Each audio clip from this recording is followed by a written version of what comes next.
Assalamualaikum warahmatullahi wabarakatuh.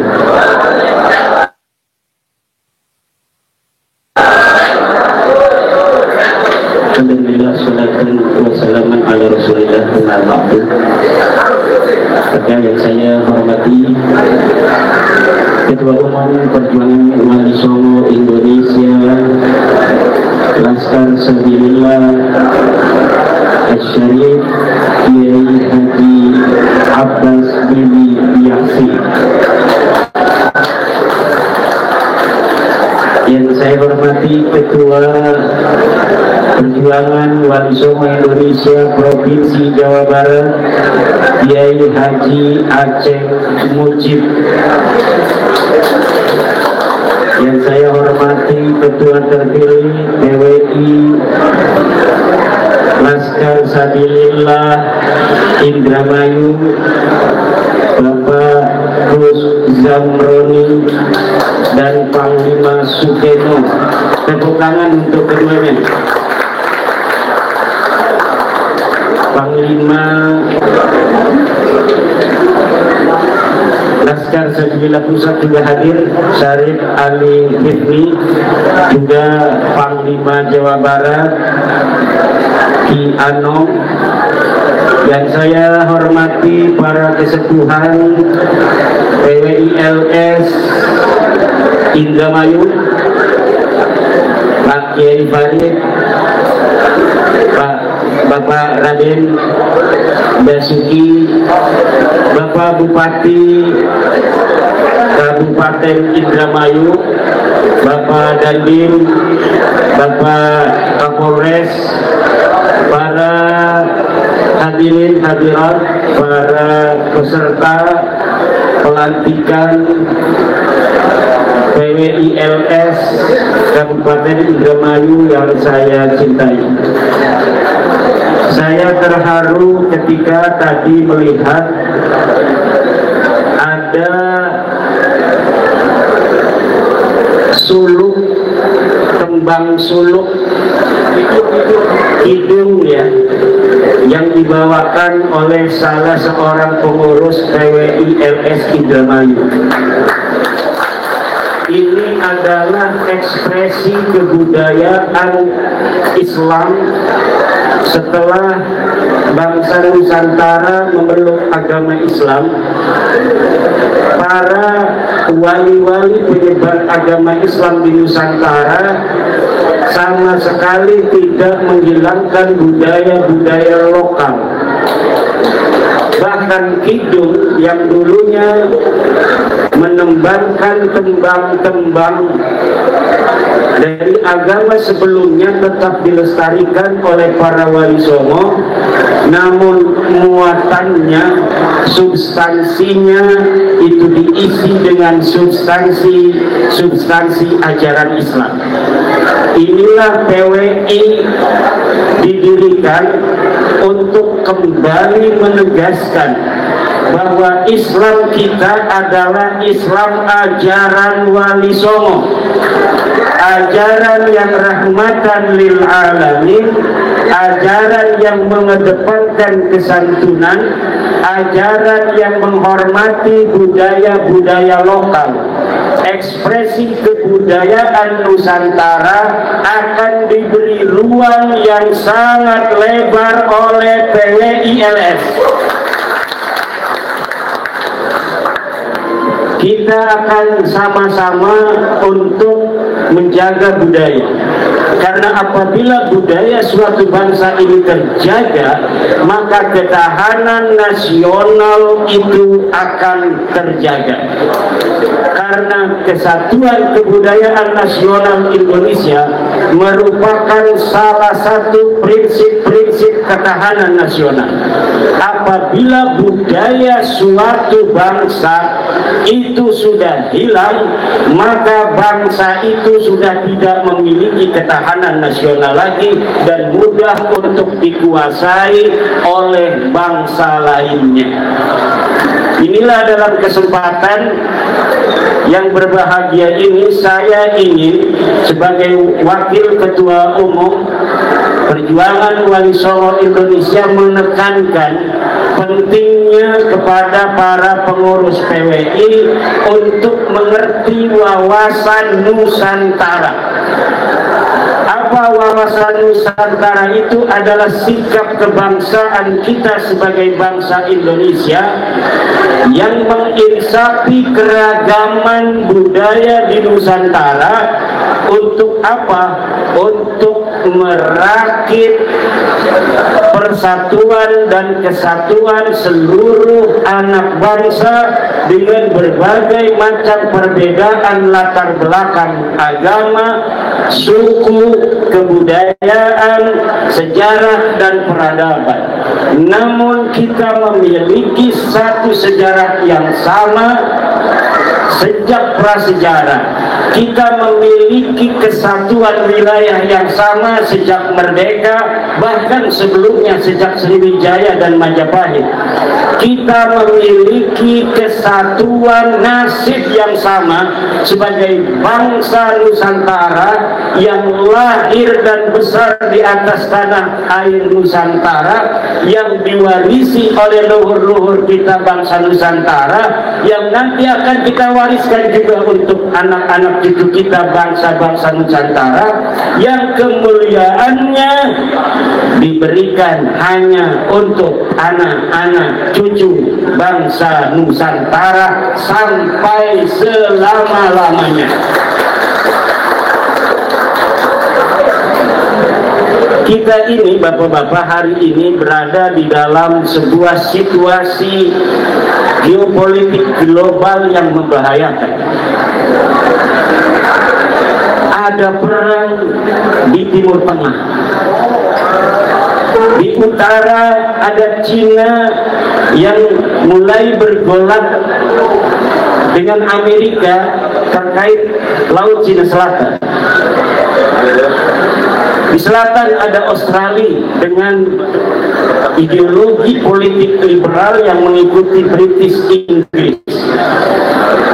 Kita berada di tengah-tengah ideologi antara ideologi politik liberal Australia dengan politik kiri yang ada di Cina. Kita berada di sebuah geografi strategis terjadinya perseteruan global itu.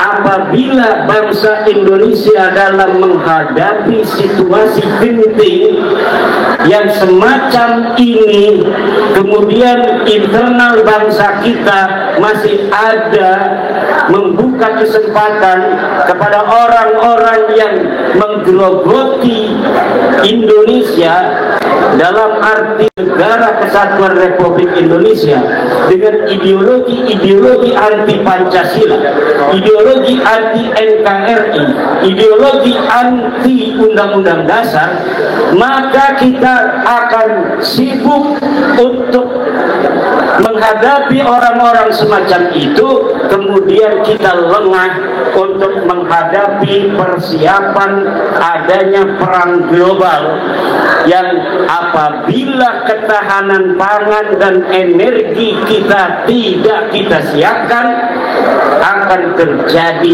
kelaparan, bahkan chaos di negara kita dengan jumlah penduduk 280 juta orang.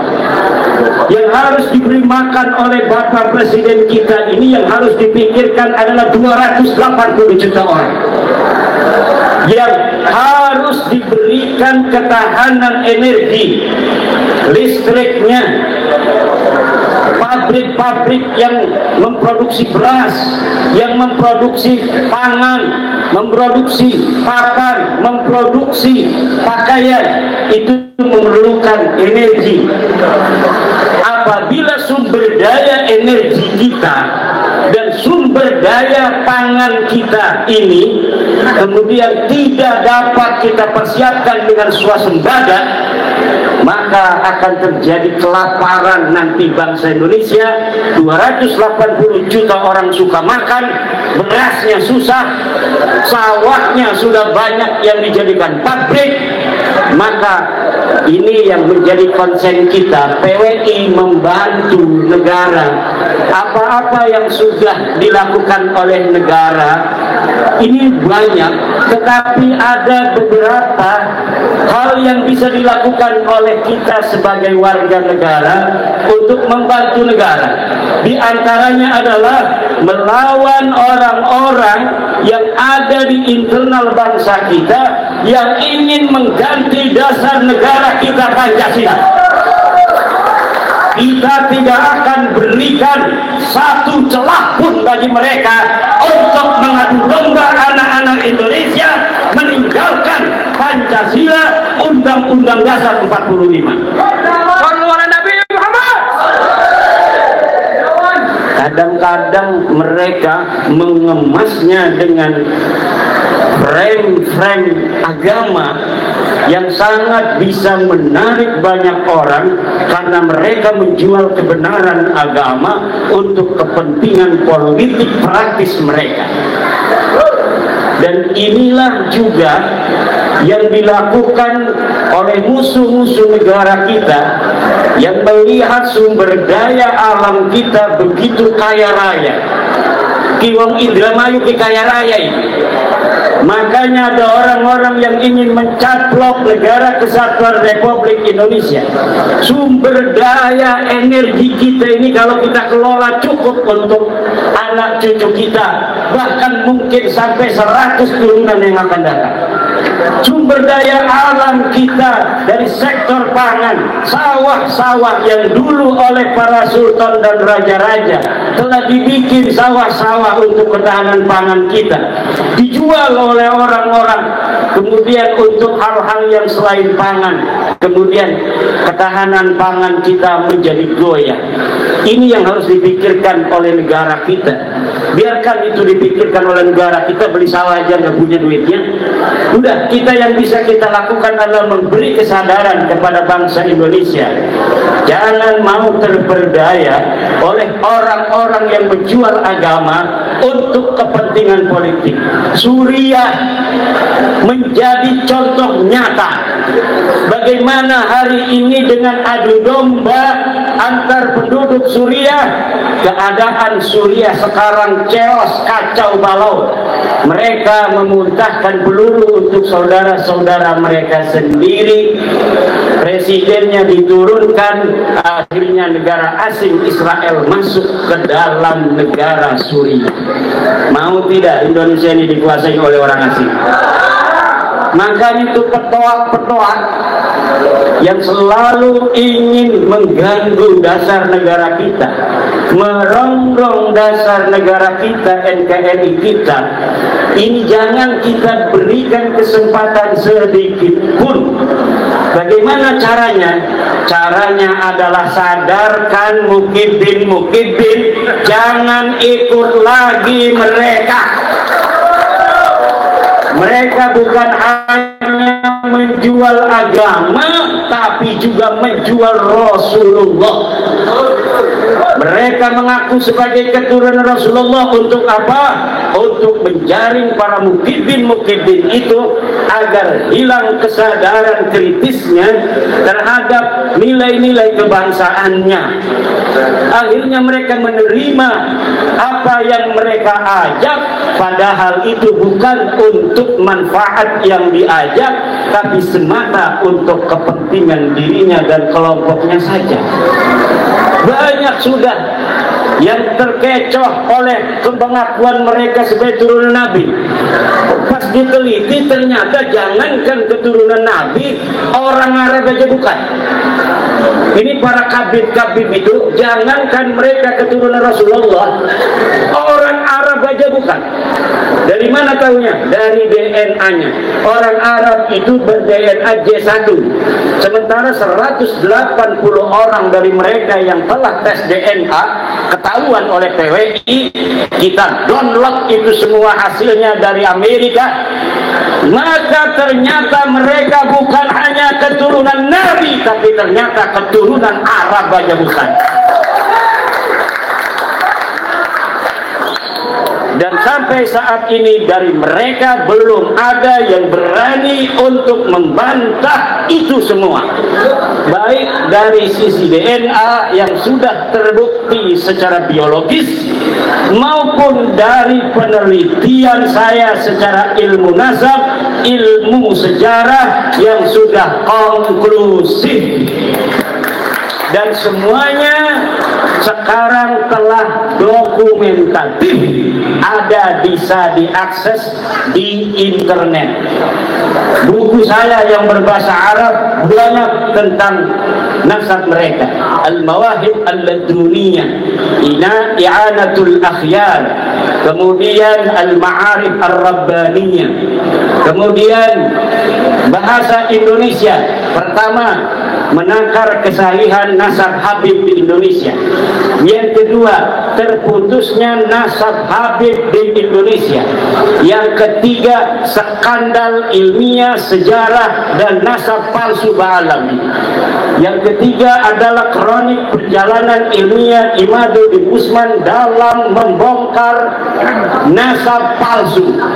Yang terakhir, ini jawaban untuk buku Rabita Alwiyah, organisasi para habaib yang mereka telah membuat buku 600 halaman. Saya jawab dalam waktu beberapa minggu dengan judul Ulama Nusantara Menggugat Nasab Palsu. 700 halaman. Cuma buku terakhir ini tidak atau belum dibagi secara gratis karena ada saudara kita di Yogyakarta yang membutuhkan dana untuk kemanfaatan keluarga yang membutuhkan. Akhirnya saya berikan pada beliau untuk menjual bukunya dan menerbitkannya. Saya hanya minta 5 buku saja untuk saya, selebihnya untuk kepentingan beliau karena membutuhkan. Jadi kalau misalnya para bapak, para ibu yang hadir, khususnya para pengurus PWI yang sudah sadar, yang sudah tidak husnudon, para putra putri Wiralodra. Ini Wiralodra ini di Indramayu jangan gegabah. Ini jangan kelihatannya lemes begitu, yang tegak. Nah, Wiralodra lemes. Ini Indramayu dijadikan sebuah kabupaten dunia zaman dulu. Ini hasil tapa berata, hasil tapa dari putra Singalodra yang bernama Arya Wiralodra, yang kemudian menjadikan Indramayu ini sebagai daerah yang subur dan makmur. Tapi seorang kesatria tanpa wanita itu juga lemas. Betul? Akhirnya Arya Wiralodra menikah seorang pendekar wanita bernama Putri Dharma Ayu. Ini nggak ada yang menang ini ngelawan Putri Dharma Ayu. Pendekar-pendekar dari mana datang? Dari tanah Jawa, dari Sumatera, ingin mengalahkan Putri Dharma Ayu, tidak ada yang mampu. Dari Palembang. Dari Palembang datang, itu bisa pokoknya. Akhirnya putra Indramayu asli mendengar, mana itu katanya wanita cantik namanya Dharma Ayu yang sudah mengalahkan seluruh para jawara tanah Jawa dan Sumatera. Ini dari loh bener. Saya Wiralodra ingin ngadu kesaktian dengan Putri Dharma Ayu. Terjadi akhirnya pertarungan. Betul saja Putri Dharma Ayu dapat dikalahkan oleh Arya Wiralodra. Menikah 1525, akhirnya anak keturunannya begini-begini nih, cantik-cantik. Alhamdulillah.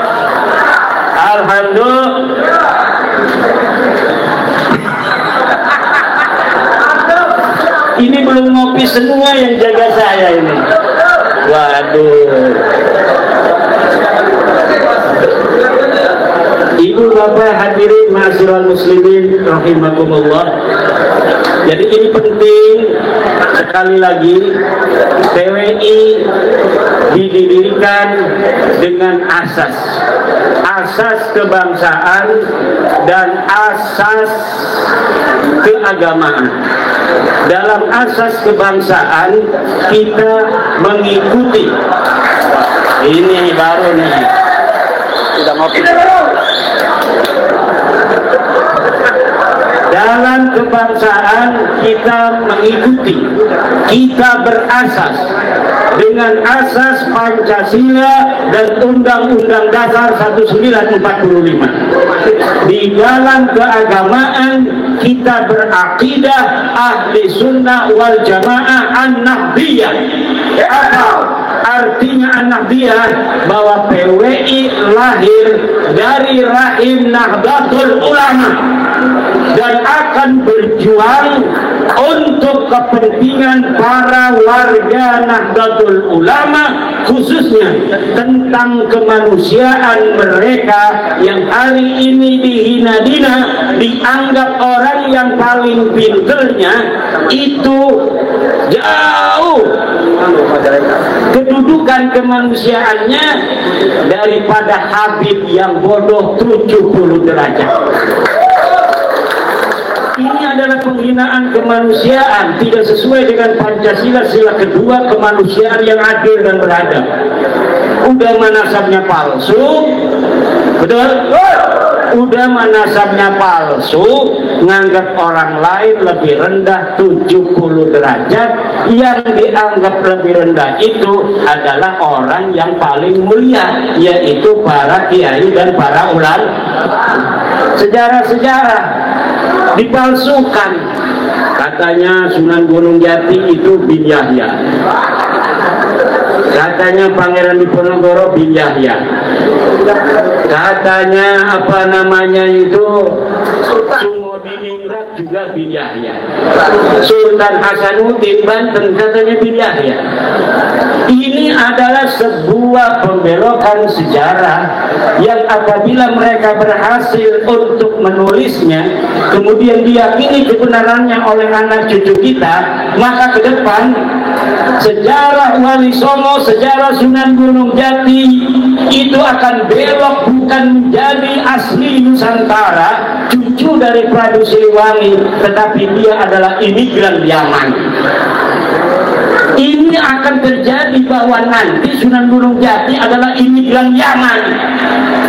Akhirnya apa? Kemuliaan akan diberikan kepada orang-orang Yaman, sementara orang Sunda, orang Jawa, orang Indramayu kebagian apa-apa, tidak kebagian apa-apa dalam kemuliaan di masa yang akan datang. Kuburan dibikin palsu. Wali Songo datang 1500, mereka bikin makam bohongan diberi tahun 1300. Artinya apa? Artinya bahwa mereka ingin merebut siapa orang yang menyebarkan agama Islam di Nusantara. Dari keaslian sejarah para Wali Songo, mereka ingin rebut agar Islam ini diyakini dalam sejarah, disebarkan oleh orang-orang Tarim. Mereka juga membuat narasi bahwa Indonesia bintu Tarim, Indonesia adalah putrinya Tarim. Tarim itu apa? Sama Indramayu aja gak ada apa-apanya, apalagi sama Indonesia. Dibandingkan Indramayu aja Tarim itu tidak apa-apanya, apalagi dibandingkan Indonesia. Dia katakan Indonesia itu Tarim apa-apaan. Berapa PAD-nya dia? Berapa pendapatan asli daerah Tarim? Berapa jumlah penduduk Tarim? Di bawah 1 juta. Jangankan untuk dia lebih mulia dari Indramayu, mungkin dari Loh Bener aja lebih mulia Loh Bener. Kita dibikin narasi-narasi yang bikin pakai udeng-udeng, makanya saya pakai udeng-udeng, pakai jubah, pakai sorban. Indonesia bintu Ciri. Ada lagi Habib yang mengatakan, saya bertemu dengan kiai paling sepuh di Jawa Barat, lalu Lalu dia mengatakan dia bermimpi dengan Prabu Siliwangi, dan Prabu Siliwangi mengatakan Jawa Barat ini milik NTB, katanya. Ini narasi-narasi dusta begini, walaupun kelihatannya sepele, kalau diulang-ulang terus, kemudian diyakini, maka ini akan dianggap sebuah kebenaran. Yang Prabu Siliwangi ini yang megang mic warna merah ini cucunya Prabu Siliwangi. Orangnya jelas, wajahnya wajah orang Sunda, wajahnya wajah orang Indramayu ini. Walaupun Banten asalnya dari Cirebon, Indramayu mungkin saja, walaupun saya belum neliti, masih ada darah Arya Wilarondra. Ini jangan sampai nih, tadi budaya-budaya kita dihilangkan. Pesantren-pesantren sekarang tidak ada lagi tuh yang baca-baca kidung begitu. Putri seke puji iku keturing Allah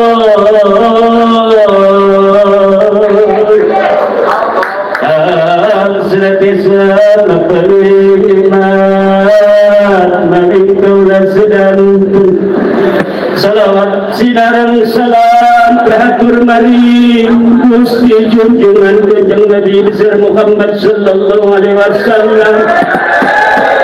Dulu kita sering mendengar begitu, betul apa tidak? Tapi hari ini di pondok-pondok pesantren semuanya sudah diganti. Kenapa? Karena ada upaya meninggalkan budaya-budaya yang diajarkan oleh Wali Songo.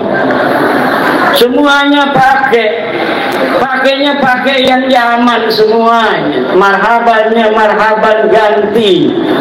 Dulu wajib syukru alaina marhaban ya marhaban ya marhaban ya marhaban. Sekarang diganti semuanya. Untuk apa? Agar ada sebuah kebenaran bahwa Islam diturunkan bukan oleh Wali Songo, tetapi oleh orang-orang Yaman. Nah, kita akan lawan narasi-narasi itu. Untuk apa? Karena kita yakin para Wali Songo dan keturunannya yang masih ada hari ini mempunyai niat suci untuk bangsa Indonesia.